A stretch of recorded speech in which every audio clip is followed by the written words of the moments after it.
Assalamualaikum warahmatullahi wabarakatuh. Kami dari kelompok 5 akan mempresentasikan tentang asuhan keperawatan lansia dengan sindroma geriatri, iatrogenik, dan inanition. Berikut anggota kelompok kami ada Nanda Farhana, Rafika Dwi, Ana Briana Timur, Nur Anita Rahmawati, Farah Amalia, Nur Aini Makfiroh, Lisia Anggita, dan Hana Tasya. Konsep iatrogenik. Definisi iatrogenik berasal dari bahasa Yunani iatros yang berarti medis dan genes yang berarti origin atau asal. Iatrogenik didefinisikan sebagai serangkaian perkembangan berbagai komplikasi medis yang dapat dicetuskan oleh kejadian awal yang nampaknya tidak berbahaya. Etiologi dari iatrogenik, yang pertama ada prosedur diagnostik. Ada prosedur mekanik, aspirasi cairan, biopsi jarum, dan endoskopi. Dan ada diagnosa radiologi, yaitu reaksi terhadap media kontras. Yang kedua ada efek samping terapi. Ada efek samping obat, anafilaksis, gangguan pada kulit, anemia megaloblastik, dan anemia hemolitik. Yang ketiga ada hospitalisasi, yaitu peningkatan infeksi akibat prosedur diagnostik dan terapeutik. Etiologi yang keempat, ada perawatan dari dokter. Ada kesalahan interpretasi, kesalahan investigasi, dan ketidaktahuan mengenai reaksi obat. Yang kelima, ada transfusi darah, pengambilan darah berulang menyebabkan anemia iatrogenik. Dan etiologi yang terakhir, ada distres emosi, tekanan yang muncul akibat kondisi yang dialami. Manifestasi klinis dari iatrogenik yang pertama ada drug-induced movement disorder, yang ada Parkinsonism, ada akathisia, ada myoklonus, dan ada chorea. Yang kedua ada sindrom serotonin, yang ketiga ada kejang, keempat ada delirium, kelima mudah jatuh, keenam hipoglikemia, dan ketujuh stroke. Patofisiologi, pada lansia terjadi kondisi multipatologi. Hal tersebut menyebabkan lansia mengonsumsi banyak obat. Penurunan fungsi fisiologi pada lansia menimbulkan manifestasi klinis yang disebabkan oleh kekeliruan dalam memberikan obat. Di antaranya yaitu stroke, mudah jatuh, imobilitas, hiponatremia, dan kondisi klinis lainnya. Nah, untuk WOC-nya sendiri, yang pertama, pada lansia itu terjadinya banyak keluhan atau penyakit atau yang disebut multipatologi. Nah, karena banyak penyakit ini menyebabkan lansia ini mengonsumsi banyak obat atau multidrug atau polifarmasi. Nah, karena pada lansia farmakokinetik dan farmakodinamik lansia menurun, menyebabkan diagnosa yang kurang tepat dan efek samping obat yang tidak diinginkan atau merugikan, adverse drug events. Nah, dua kejadian tersebut mengakibatkan sindroma geriatri yaitu iatrogenik. Nah, iatrogenik ini beragam manifestasinya yaitu movement disorder, mudah jatuh, stroke, hipnotremia, peripheral neuropati. Nah, movement disorder ini MK-nya ada defisit perawatan diri dan gangguan mobilitas fisik. Untuk mudah jatuh, ada MK risiko jatuh. Untuk stroke ada 4 MK, gangguan komunikasi verbal, nyeri akut, bersihan jalan nafas tidak efektif, risiko perfusi cerebral tidak efektif. Untuk hiponatremia ada beberapa masalah keperawatan. Yang pertama yaitu nausea, yang kedua hipokalemi, yang ketiga risiko shock, yang keempat defisit nutrisi, yang terakhir keletihan. Pada peripheral neuropati terdapat masalah keperawatan risiko cedera, risiko luka, tekan, dan gangguan integritas jaringan. Next. Ya, untuk penata laksanaan iatrogenik sendiri, tata laksana ini disesuaikan dengan keluhan pasien atau manifestasi yang muncul. Selain itu, dapat melakukan terapi non-farmakologi serta konsumsi obat alternatif atau menurunkan dosis obat.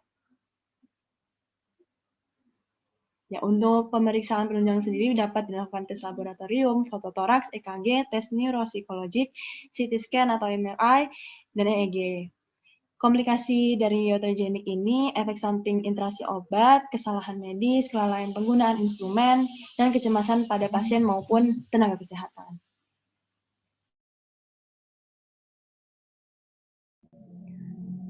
Ya, selanjutnya ada konsep inanition. Inanition atau malnutrisi sendiri merupakan salah satu masalah umum yang terjadi ketika asupan kalori per hari lebih rendah daripada yang direkomendasikan. Perubahan kondisi fisiologis pada lansia ini menyebabkan penurunan kemampuan absorpsi dalam tubuhnya. Kemudian selanjutnya ada etiologinya. Malnutrisi yang dialami oleh lansia ini disebabkan oleh kondisi multipatologis diantaranya yaitu depresi, imobilisasi, dispepsia, demensia, diabetes, gagal jantung, rematik, dan juga demam.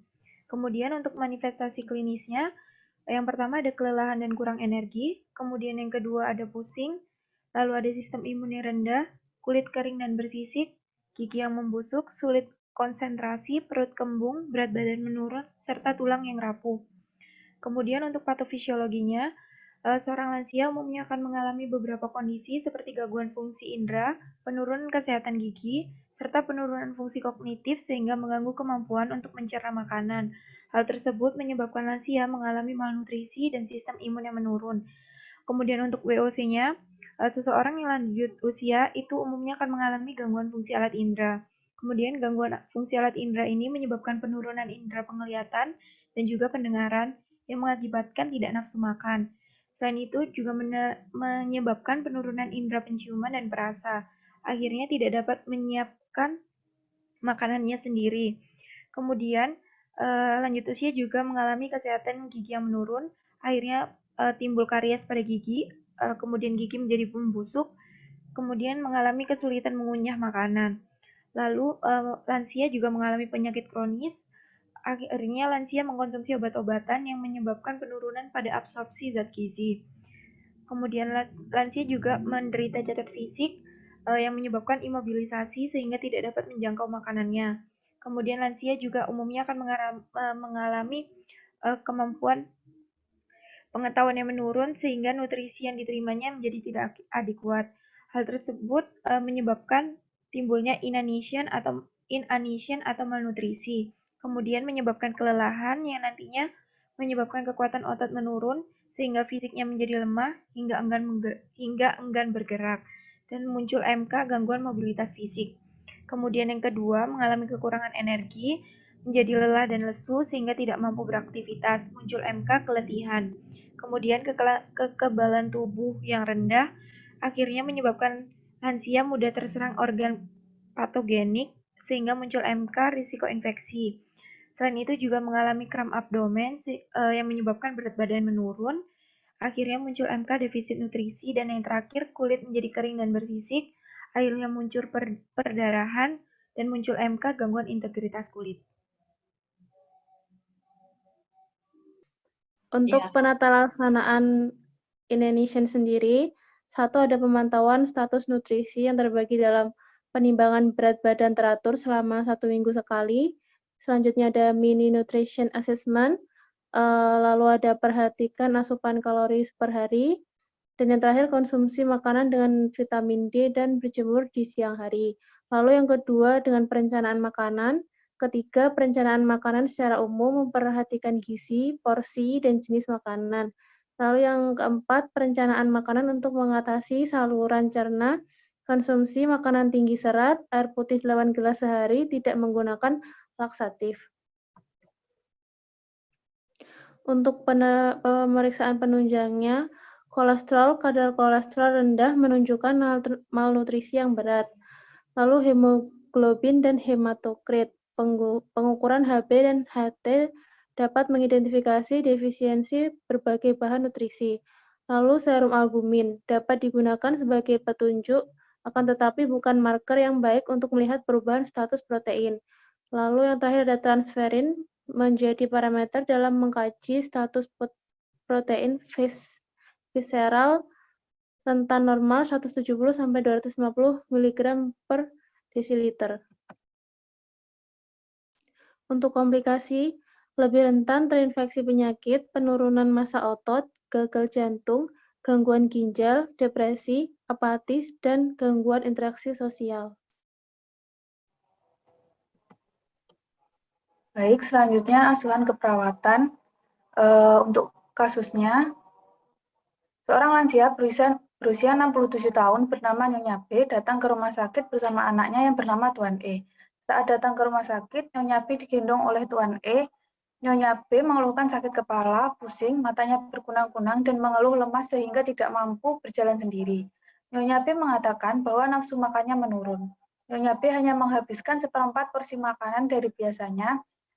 Nyonya B mengatakan nafsu makannya menurun karena tidak dapat merasakan makanan dan juga karena merasa cepat kenyang.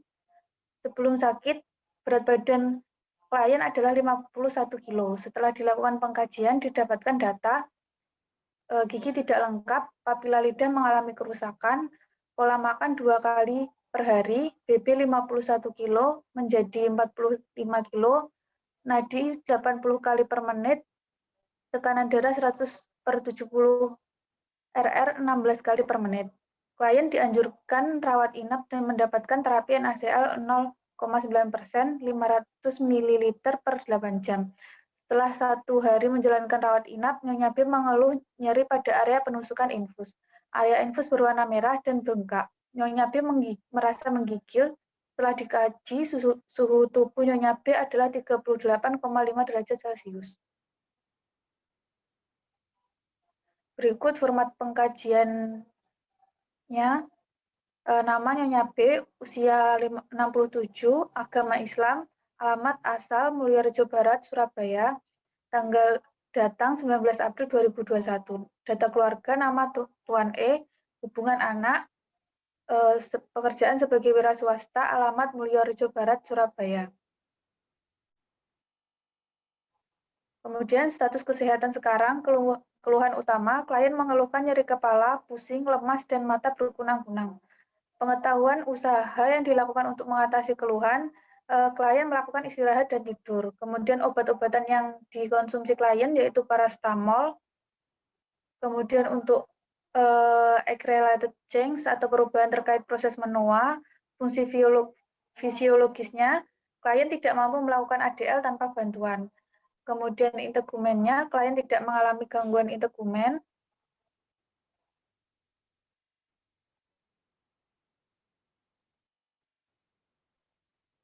Kemudian hematopotiknya, klien ini mengalami anemia, keterangannya konjungtiva anemis. Kemudian pada area kepala, klien mengalami sakit kepala, pusing. Untuk keterangannya, rasa nyeri kepala, pusing, dan mata berkunang-kunang. Kemudian pada area mata, klien memakai kacamata. Klien memakai kacamata hanya saat membaca.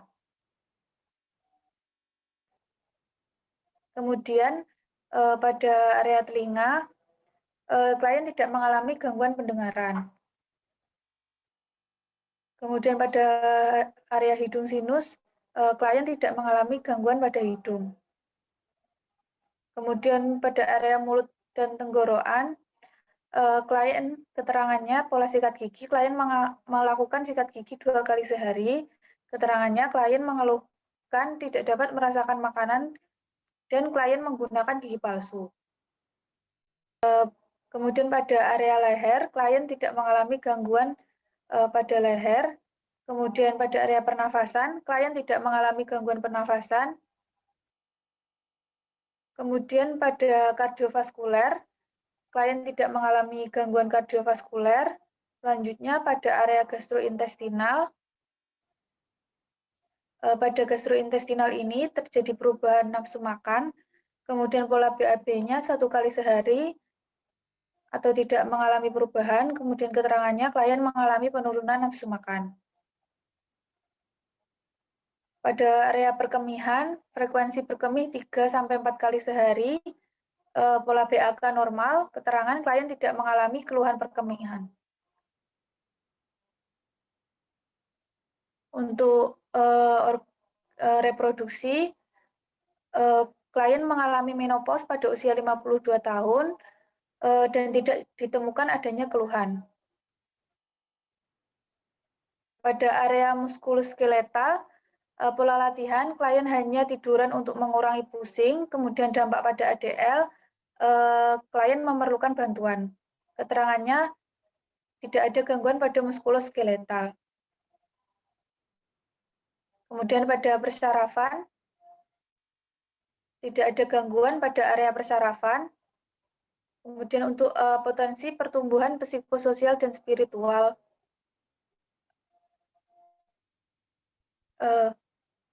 mekanisme coping, klien tidak nampak cemas. Persepsi tentang kematian, klien mengatakan bahwa kematian adalah hal yang normal. Dampak pada HDL tidak ada. Kemudian pada area spiritual, aktivitas ibadah klien rutin menjalankan sholat 5 waktu di kamar. Hambatannya, klien tidak mampu berwudu secara mandiri dan mempersiapkan alat ibadah secara mandiri. Keterangannya, klien mengalami hambatan dalam beribadah karena kondisinya. Kemudian untuk lingkungan, area kamar, lantai tidak licin, ada pegangan untuk lansia, terdapat pencahayaan yang baik dan ventilasi. Untuk kamar mandi menggunakan WC duduk yang aman untuk lansia. Kemudian di dalam rumah terdapat pegangan pada setiap dinding. Selanjutnya untuk additional risk factor, riwayat perilaku atau kebiasaan pekerjaan aktivitas yang mempengaruhi kondisi saat ini. Klien merupakan perokok aktif dan sudah berhenti sejak 17 tahun yang lalu. Kemudian untuk negatif fungsional konsekuen, kemampuan ADL klien dibantu sebagian, kemudian aspek kognitifnya tidak ada gangguan, untuk tes keseimbangannya normal, kemudian untuk geriatric depression scale tidak mengalami depresi, skor kurang dari 5, kemudian untuk status nutrisinya, klien mengalami malnutrisi, fungsi sosial lansia tidak ada disfungsi pada fungsi sosial, disfungsi sedang, skor 6. Kemudian untuk hasil pemeriksaan diagnostik, untuk pengkajian khususnya, yang pertama yaitu kemampuan ADL, tingkat kemandirian dalam kehidupan sehari-hari menggunakan indeks Bartel. Ini total skornya 11, interpretasinya klien mengalami ketergantungan sedang. Untuk mini mental status exam, ini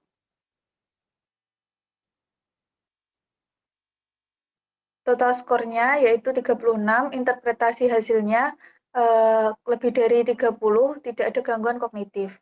Kemudian untuk tes keseimbangan, time up go test, dari interpretasi hasilnya diperkirakan membutuhkan bantuan dalam mobilisasi dan melakukan ADL. Hasil pengamatan, klien mengalami jatuh 2 kali.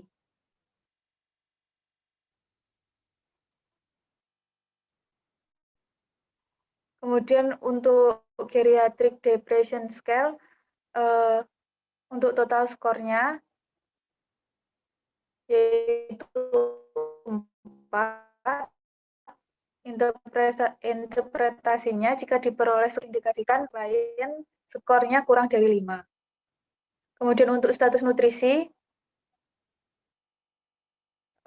total skor dari pengkajian ini 5, klien mengalami malnutrisi. Kemudian untuk fungsi sosial lansia, total skornya 6, interpretasinya klien mengalami disfungsi sedang. Kemudian untuk pengkajian kualitas tidur,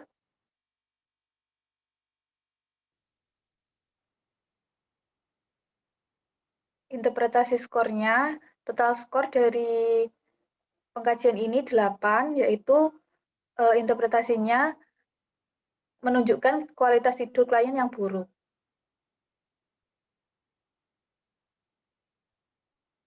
Selanjutnya yaitu analisa data. Yang pertama, data subjektif.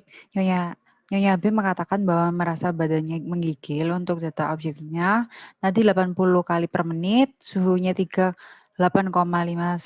Celcius, untuk RR-nya 16 kali per menit, teraba panas. Untuk etiologinya yaitu bakteria sekunder yang mempengaruhi hipotalamus sehingga akan menekan termoreguler sehingga akan memunculkan masalah keperawatan hipertermia.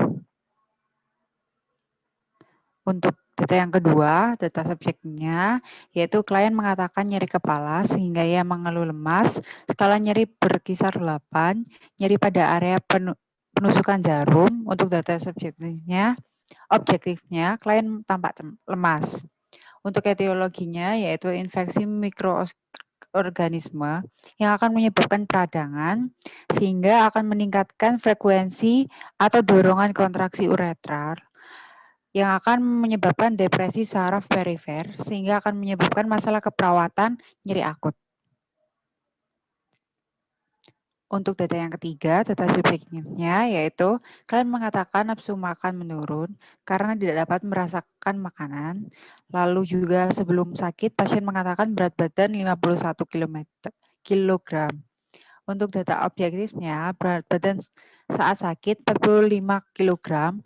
Lalu Nyonya B hanya menghabiskan 1/4 porsi makanannya, tidak mampu menelan makanannya. Untuk etiologinya, mual muntah, nafsu makan menurun sehingga menyebabkan penurunan berat badan, sehingga akan memunculkan masalah keperawatan defisit nutrisi.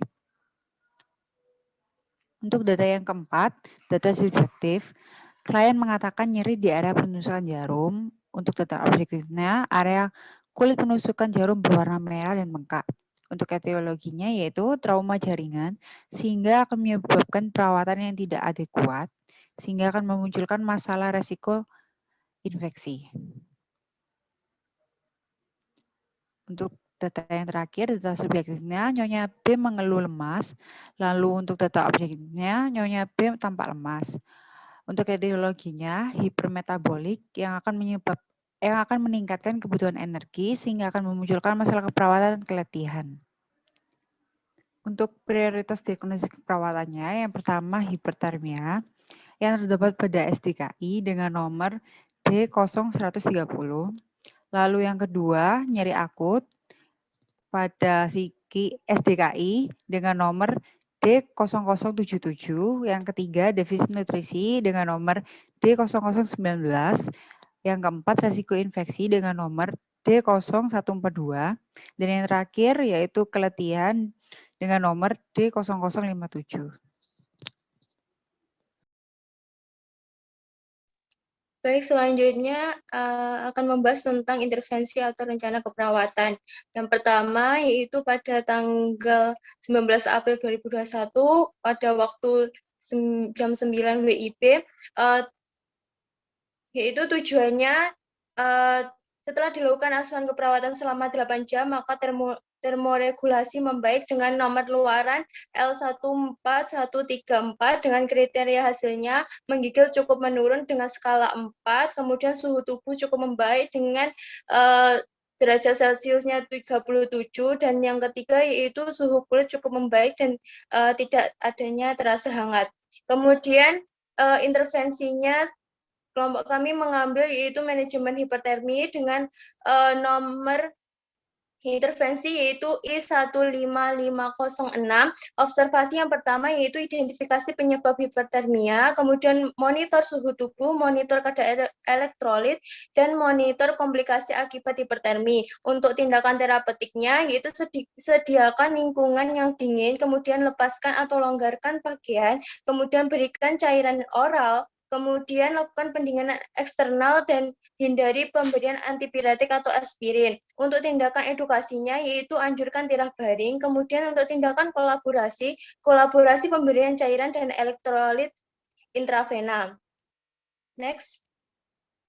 Kemudian pada masalah keperawatan selanjutnya, yaitu tujuannya setelah dilakukan asuhan keperawatan selama 8 jam, maka tingkat nyeri menurun dengan nomor luaran L08066 dengan kriteria hasilnya keluhan nyeri menurun dengan skala 5, yaitu menurun, kemudian gelisahnya menurun dengan skala 5, kemudian frekuensi nadinya yaitu 90 kali per menit, termasuk normal, dan tekanan darahnya yaitu 120/80 mmHg, kemudian nafsu makan meningkat. Kemudian kelompok kami mengambil manajemen nyeri dengan nomor intervensi I08238. Yang pertama, tindakan edukasinya yaitu menjelaskan penyebab periode pemicu nyeri, kemudian jelaskan strategi meredakan nyeri, kemudian anjurkan monitor nyeri secara mandiri, anjurkan menggunakan analgesik secara tepat, dan yang terakhir ajarkan teknik non-farmakologis untuk mengurangi rasa nyeri. Kemudian tindakan terapeutiknya, berikan teknik non-farmakologis untuk mengurangi rasa nyeri, kemudian kontrol lingkungan untuk memperberat rasa nyeri, dan yang terakhir yaitu pertimbangkan jenis dan sumber nyeri dalam pemilihan strategi meredakan nyeri. Yang selanjutnya yaitu tindakan observasinya. Yang pertama, identifikasi lokasi, karakteristik, durasi, frekuensi, kualitas, dan intensitas nyeri. Yang kedua yaitu identifikasi skala nyeri. Yang ketiga, identifikasi respon nyeri nonverbal. Kemudian yang terakhir, identifikasi faktor yang memperberat dan memperingan nyeri. Selanjutnya, pada masalah keperawatan selanjutnya, yaitu tujuannya setelah dilakukan asuhan keperawatan selama 1x24 jam, maka status nutrisi yaitu membaik dengan nomor luaran L03030 dengan kriteria hasil. Yang pertama, porsi makan yang dihabiskan meningkat ditandai dengan menghabiskan porsi makan setengah porsi makan. Selanjutnya, berat badannya membaik ditandai dengan peningkatan berat badan pasien. Kemudian IMT normal dengan rentang 18,5 sampai 24,9. Yang keempat yaitu nafsu makan membaik, dan yang terakhir frekuensi makan membaik ditandai frekuensi makan menjadi 3 kali sehari. Kemudian untuk intervensinya, kelompok kami mengambil manajemen nutrisi dengan nomor intervensi I03119. Yang pertama, tindakan terapeutiknya berikan makanan tinggi kalori, tinggi protein, dan yang kedua yaitu sajikan makanan secara menarik dan suhu yang sesuai untuk pasien. Yang selanjutnya, tindakan observasinya, identifikasi status nutrisi, identifikasi kebutuhan kalori dan jenis nutrien. Yang ketiga, identifikasi makanan yang disukai pasien. Yang keempat, monitor berat badan. Dan tindakan yang terakhir yaitu kolaborasi. Kolaborasi dengan ahli gizi untuk menentukan jumlah kalori dan nutrien yang dibutuhkan oleh pasien. Baik, selanjutnya akan dilanjutkan oleh teman saya. Baik, untuk intervensi yang keempat, yaitu tujuannya setelah dilakukan asuhan keperawatan selama 8 jam, maka tingkat infeksi menurun I14137 dengan kriteria hasil. Yang pertama, kemerahan cukup menurun dengan skala 4, bengkak cukup menurun dengan skala 4, dan nyeri menurun dengan skala nyeri menjadi 3. Untuk intervensi yang diambil, yakni pencegahan infeksi dengan nomor I14539. Untuk observasinya, memonitor tanda dan gejala infeksi lokal dan sistemik. Untuk tindakan terapeutiknya, berikan perawatan kulit pada area edema, pertahankan teknik aseptik pada pasien beresiko tinggi, dan mencuci tangan sebelum dan sesudah kontak dengan pasien dan lingkungan pasien. Untuk edukasinya, yang pertama menjelaskan tanda dan gejala infeksi, mengajarkan cara memeriksa kondisi luka, menganjurkan untuk meningkatkan asupan nutrisi, dan menganjurkan untuk meningkatkan asupan cairan. Untuk intervensi yang terakhir, tujuannya setelah dilakukan asuhan keperawatan selama 8 jam, maka diharapkan tingkat keletihan membaik dengan kode L05046 dengan kriteria hasil. Yang pertama, frekuensi napas cukup, verbalisasi lelah menurun, dan kemampuan melakukan aktivitas rutin menjadi sedang. Untuk intervensi yang diambil yaitu manajemen energi dengan kode I05178. Untuk tindakan observasinya, yang pertama identifikasi gangguan fungsi tubuh yang mengakibatkan kelelahan, yang kedua memonitor kelelahan fisik dan emosional, dan yang ketiga memonitor pola dan jam tidur. Untuk tindakan terapeutiknya, yang pertama, sediakan lingkungan nyaman dan rendah stimulus. Yang kedua, lakukan latihan tentang gerak pasif dan atau aktif. Untuk tindakan edukasi, yang pertama, menganjurkan pasien untuk tidak baring, menganjurkan untuk beraktivitas secara bertahap, dan mengajarkan strategi coping untuk mengurangi kelelahan. Dan untuk tindakan kolaborasinya, yaitu kolaborasi dengan ahli gizi tentang cara meningkatkan asupan makanan.